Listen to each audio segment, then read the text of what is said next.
Good morning. It's November 27th.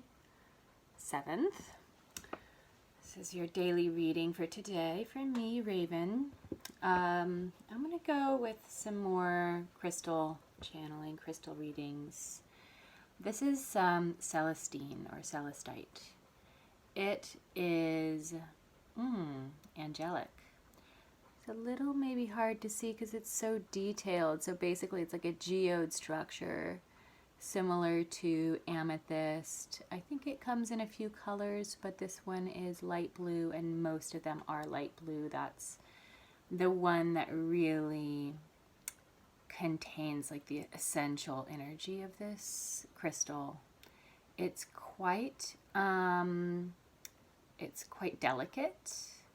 I know that I've taken it out a couple of times and regretted it, so now it just stays on my altar. Oh, it's lovely. So we talk about above, below, within sometimes as oh, look at it. Yes. So as kind of like the witchcraft paradigm and worldview method, and this is above. This stone is above, right? This is the transcendent direction of spiritual energy and transcendent enlightenment oriented kind of thought. So one of the things that I teach in my witchcraft is this enlightenment is not the only kind of spiritual thought, but it is one direction for it, and it's really encapsulated here. And I have to say that I am not a really transcendent person. I'm more of a descendant person. I'm much more familiar with and interested in really the underworld energies and the manifested energies. So I wouldn't say interested in, because I'm definitely interested and I want to learn more about it as well. I'm the luminous beings of the inner earth. These are the angels that I know, but these are the luminous beings of the air. And I just want to learn.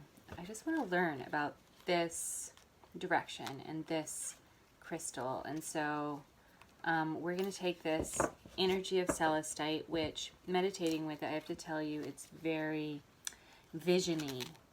It's very like lofty and airy and a bit complex. There's a lot of, I feel like it stimulates, sort of mythical images. And there's also a lot of tranquility in this stone. So we have visions and we have tranquility.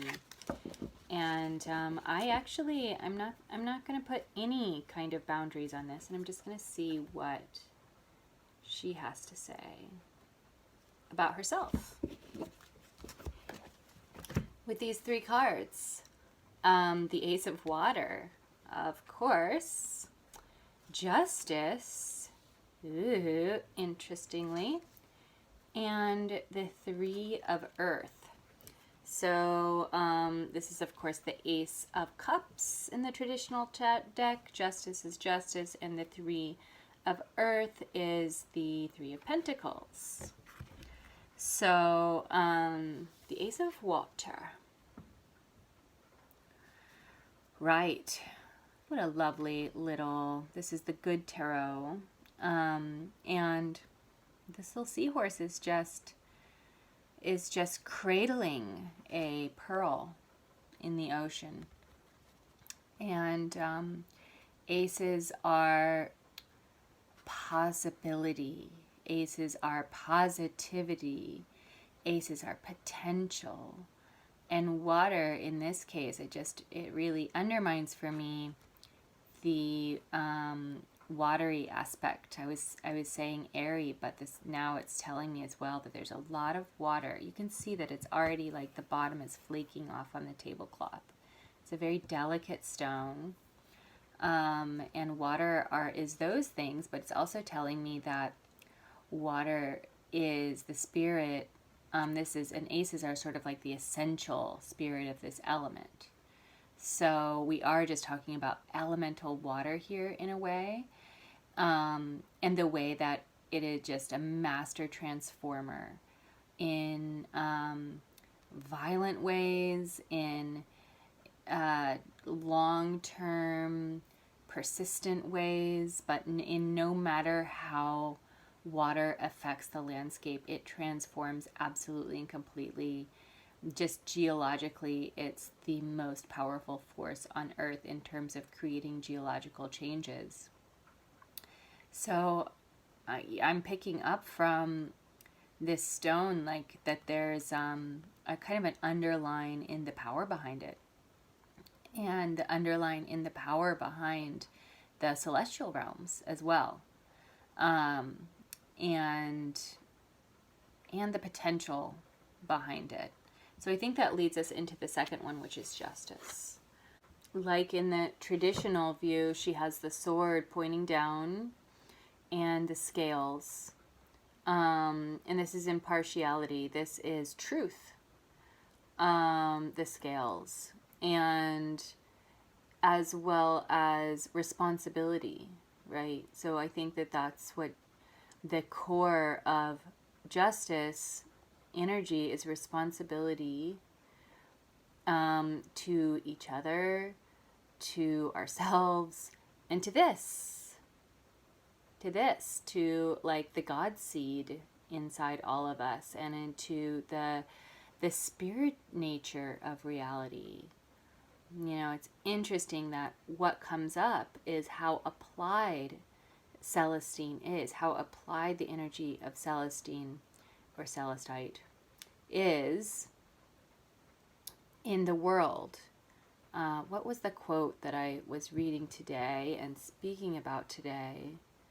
It was something like, if humanity knew that consciousness was the thing that connected us all and not material experience, how different all of our interactions and social interactions would be. That's obviously a paraphrase, but that's exactly what this card is. Consciousness over matter, or the consciousness within matter. That consciousness is the connecting thread between everything. And it's something that the scientific worldview has gotten tragically wrong. And a little bit elementary. A little elementary thing they seem to have forgotten. So the next one we have is the Three of Pentacles. In the Rider-Waite, it's the three guys building a temple together, basically building a church, kind of collaborating with their three best skills to create something that is of service to others, that's more the sum of its parts. Very much the practical application of this. Very much. This is like a really linear connection between